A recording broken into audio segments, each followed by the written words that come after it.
Welcome to another episode of The Brand Called You, a video and podcast show that brings you leadership lessons, knowledge, experience, and wisdom from hundreds of successful individuals from around the world.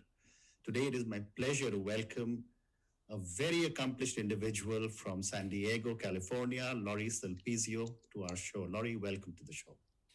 Yeah, thanks. Lorri is the director of the Conscious Leadership Academy at the University of San Diego.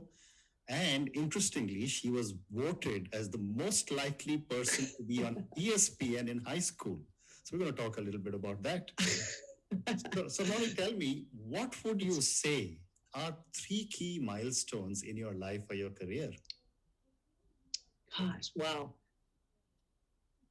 Wow. I mean, for milestones, I guess I define that as significant events that then move me forward, right? So what comes to mind aren't always the most positive ones, I think the first milestone for me was I got hired relatively young as the head basketball coach for a community college in San Diego. So I think I was at the time perhaps the youngest head coach in California for the community college, and that was a big deal for me. I was very excited about that. I loved coaching basketball. And so that was a lot of fun, and that was a big deal to get that head coaching job. And we did well. I mean, it was a great first season, and it continued for about a decade. So that was great. That was milestone number one. Okay. Milestone number two, I would say, is getting fired from that job, right? Mm-hmm. So that's kind of a whole story in and of itself. But I did get fired from that job. It was a discrimination termination. We had a lawsuit, but that was very significant, and it really made me understand organizations, the structures within them, the oppression, the power, all of those things. And it was a good lesson, but a hard one, a really hard lesson. It's got a happy ending. We had a lawsuit and won in a trial by jury, so it's nice to say that, but it was not easy. My third milestone, I would say, is kind of a combination milestone. So it's the PhD program at the University of San Diego, which when I was there was just this incredible program that kind of reached into the depths of our souls as leaders and pretty much turned us inside out to discover who we were as people, and then to establish how we kind of translate that into leadership. And that was a huge milestone, just my mentors there, the learning there, everything that went on. And that that was kind of post getting fired. So it really, I think, put me on the path to where I am today. Fantastic. And, your first milestone when you talked about being the youngest coach, was that when you were voted as the most likely person on ESPN? That was a high school. I mean, that's a blast from the past. That was my high school, most likely, in 1993 when I was a senior in high school. And that was really fun. And I don't know if it's funny because I think my lawsuit might have had a write-up on ESPN. So I said, they were prophesizing, it came true. It came true. Not in the way maybe I would have hoped, right? Maybe I would have wanted a sweeter way of being on ESPN, but yeah. Fantastic. So let's talk about the Conscious Leadership Academy. Tell me about this organization. Yeah, I love the CLA. We call it the CLA. It's a place where I think we imagine what leadership could be, and I think there's a lot in the world, but in America, riding on leadership right now. I think leadership is in the spotlight right now. Starting from the president downwards, isn't it? Absolutely.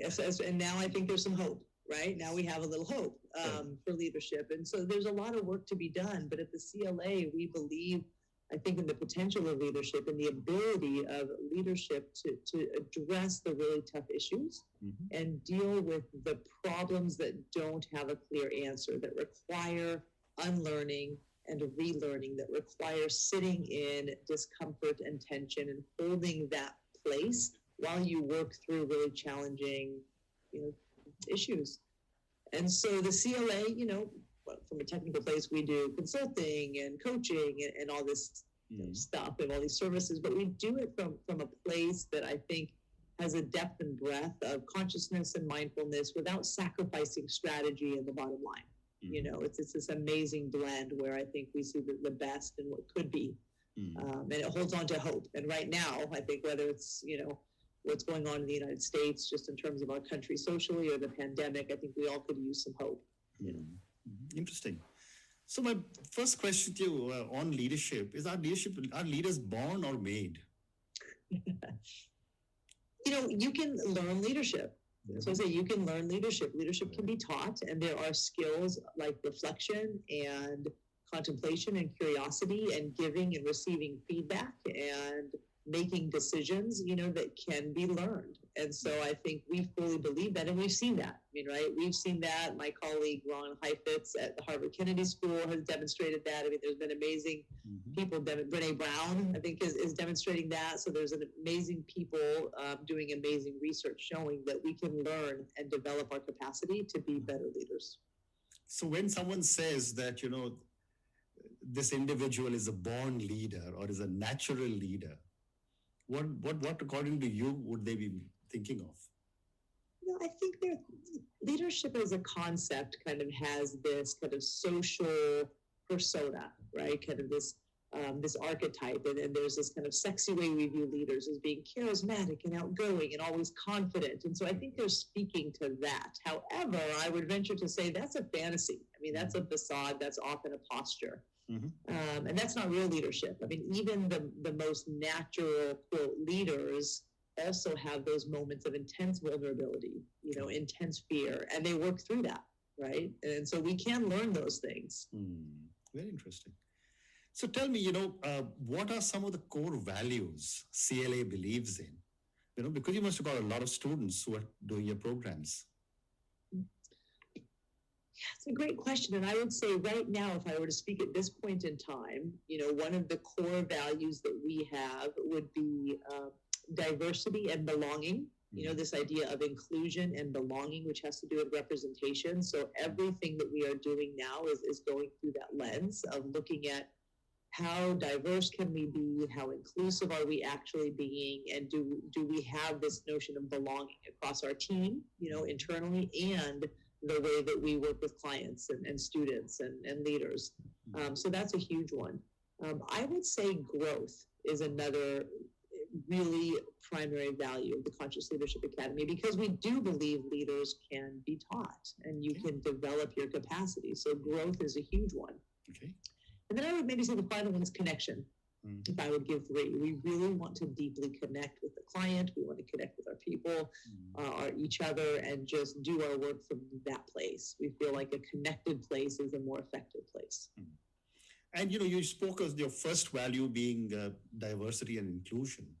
Now, in the US, diversity and inclusion has been, has reached a different level. I know a lot needs to be done, but have you, as CLA, looked at the huge gaps of diversity and inclusion in most parts of the developing world? That's a great question. And do we have an international perspective? We do. We try to, I would say. We really try to. I think at the University of San Diego, global social justice is a huge value. We've got the Kroc School, which is all about international kind of social justice and innovation.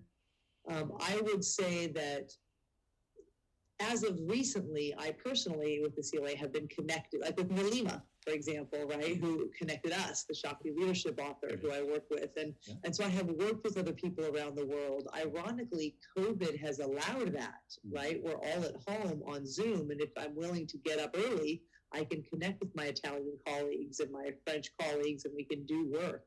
And so we're starting to be more connected, to be aware of the huge division. But I think you bring up a great point. We're all in our own little bubble, right? And so even though the United States has its huge deficits around diversity and huge issues, I understand that other countries maybe have their own. And behind. Yeah. Yes, absolutely. Absolutely. So, a question for you on leadership again. What are the most important qualities a leader should have? That's a great question. I think so I would call them, what are the skills that we should have access to? Okay. That's how I would maybe reframe that. So some of the skills I think we want access to is the ability to do what we call reflection in action. So can we be considerate and thoughtful? Can we reflect while we are in the midst of the action, as opposed to doing a knee-jerk reaction, often quickly, often without a lot of thought, which is often wrong, right? Which is often a kind of a knee-jerk response instead of a thoughtful, kind of a well considered potential solution. So that would be one, reflection and action.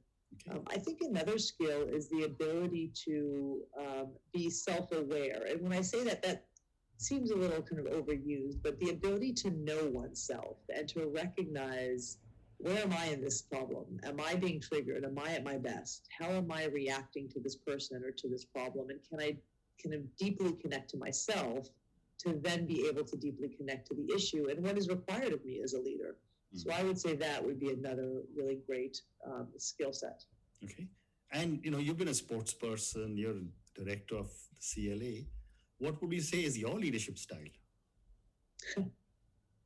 Gosh, I think as I've grown, it's an interesting question. I would like to think that as I've gotten more mature and wiser, I don't have one style, that I have really expanded my capacity to adopt many styles as needed by my team, by the situation. And I would hope that as we develop leaders, we move away from thinking we've got one style, because I think that boxes us in to kind of a rigid notion of how we should be.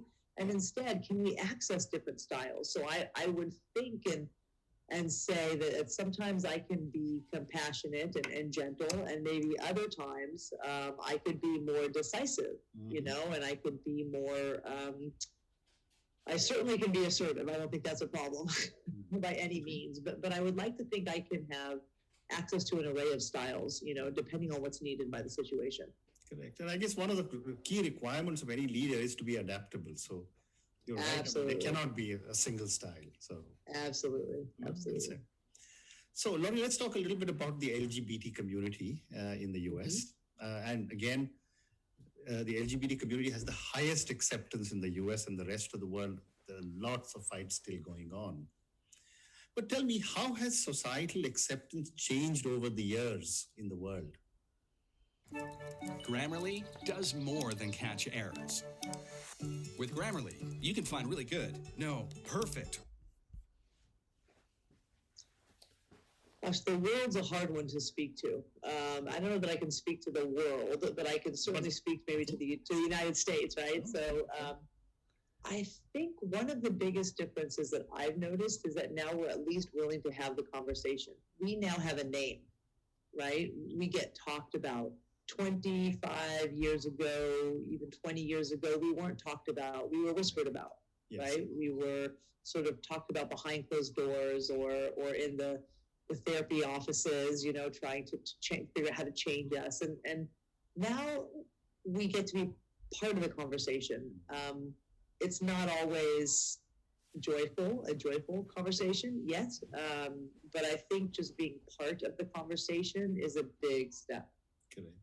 And I was talking to someone else in India, and they said that the entire LGBT community is a major subject in diversity and inclusion.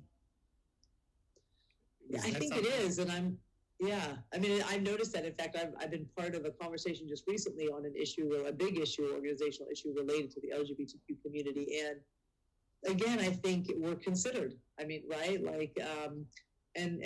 And I will say, not being able to speak for the whole community, but I appreciate it, and I know my friends and my colleagues appreciate it. And so, being considered when we think about diversity, we think about diversity around sexuality and gender identity, and that's really important, And I think the inclusivity is a great first step. Well said. And again, based on what you know of the US, I'd love to get your perspective on how do we remove biases in society? These are mindsets. Yeah.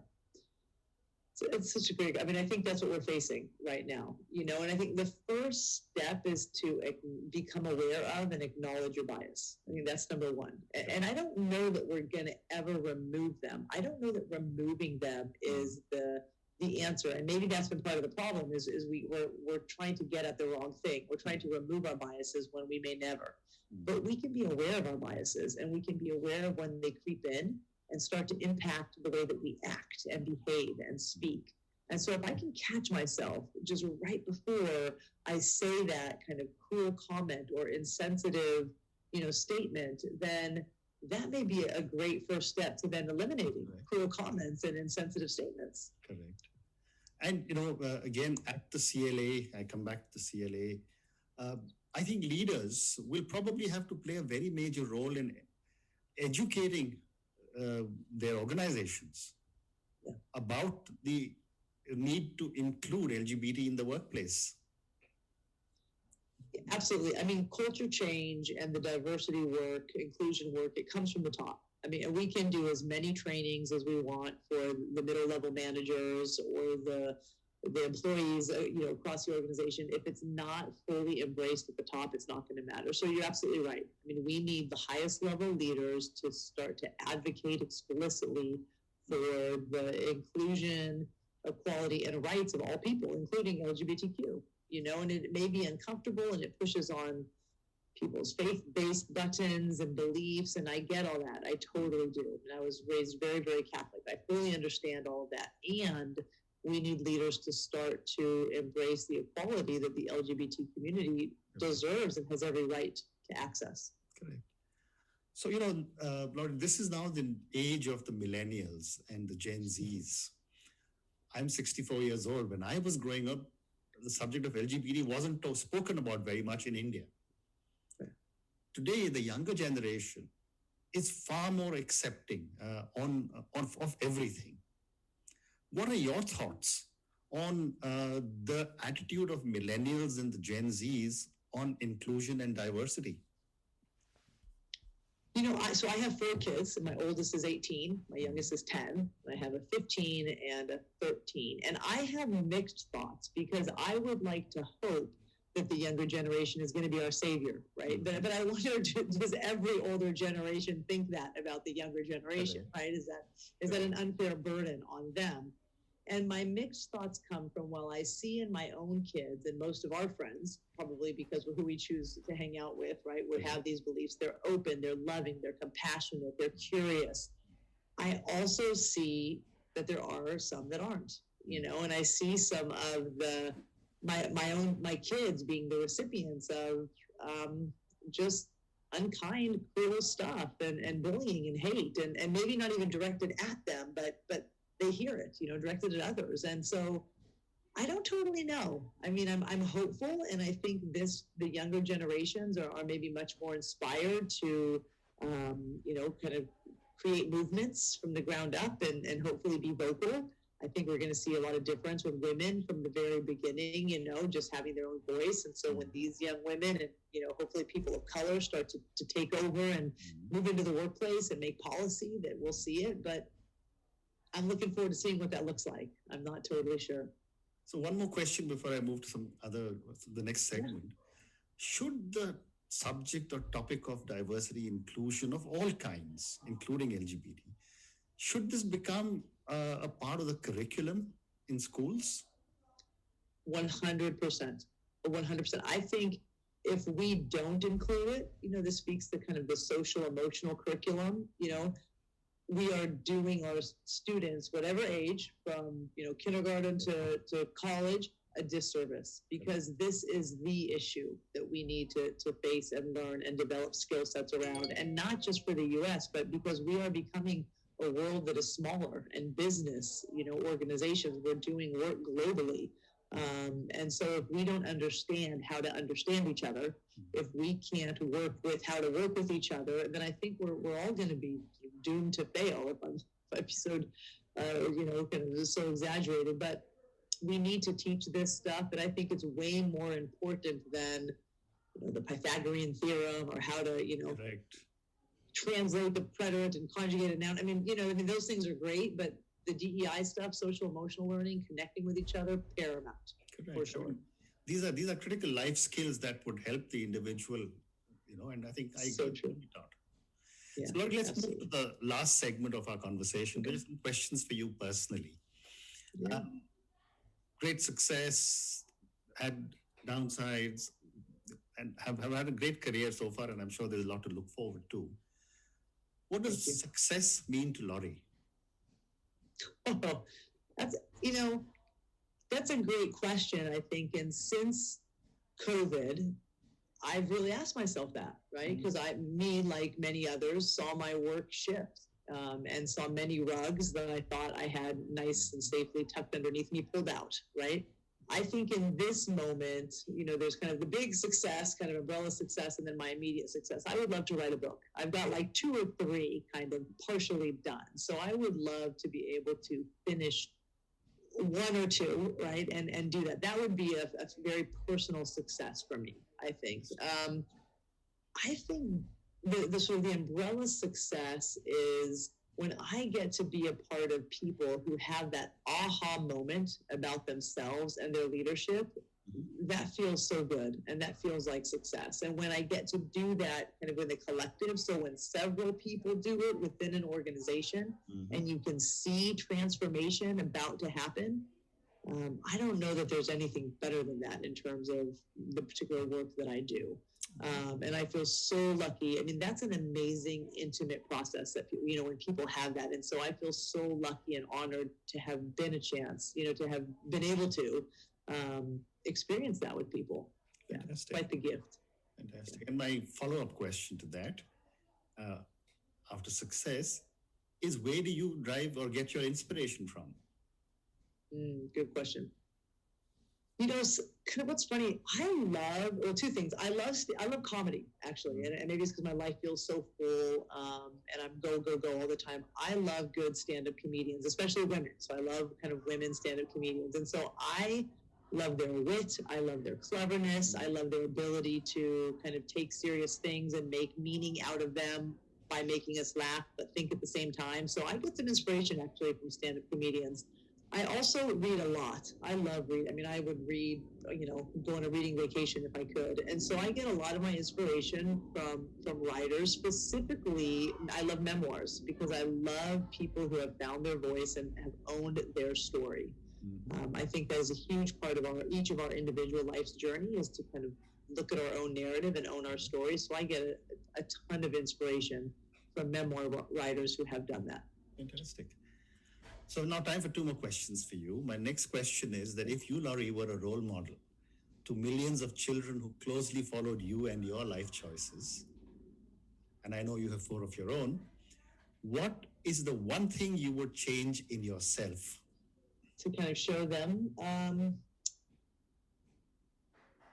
I think I would change or adjust, be willing to be myself sooner. Okay. Yeah. Great answer. And my last question to you, and this comes to, I want to talk to you about failure. I have a new book coming out on failure in March next year, published by Bloomsbury. Great. In South Asia, I've always held this belief that parents don't teach their children it's okay to fail. And yet we fail all the time. My question to you is, and you tell me out of your 3 milestones, you succeeded in the first milestone, you did not succeed in your second milestone. What have been some of your learnings from some of your mistakes or your failures? Yeah, again, I think I would connect it to using my voice and being myself. I wouldn't, I'm divorced, so I wouldn't call that a failure because of the learning. And I don't like the language of a failed marriage or broken family. I just think that language is detrimental, right? Yeah. But I learned so much from that experience. I think I learned to listen to myself and to trust myself maybe a little sooner than I did. Again, I think I learned how important it is to find my voice and have the conversations, even if they're going to cause some ripples, but our voices are really important. And when we hold too much for too long, we then explode. And the explosion is a lot uglier than if we were to let that steam out a little bit along the way, right? So I think that's kind of one big one from kind of that could be considered sort of a fail in some way. I think the other one, again, is just maybe, related, is it's okay to show vulnerability. And I don't mean necessarily vulnerability like who I truly am, because I believe in that, but it's okay to show like lack of imperfection. Like I try to tell my kids when I'm struggling, when I'm tired, if I've dropped the ball, like for a while, and I still do this. This is a work in progress for me. So anybody that knows me that listening to this is like, yeah, right, Lorri, you don't do this. It's a work in progress of being able to say, like, I'm struggling. I'm sucking it up right now. Life is getting the best of me. I'm not okay. And that's okay to do, that we can do that and people will be there, who love us, and that's okay. Fantastic. Lorri, thank you so much. It's been such a pleasure speaking to you. I wish you lots and lots of success. Thank you so much for having me. Thank you.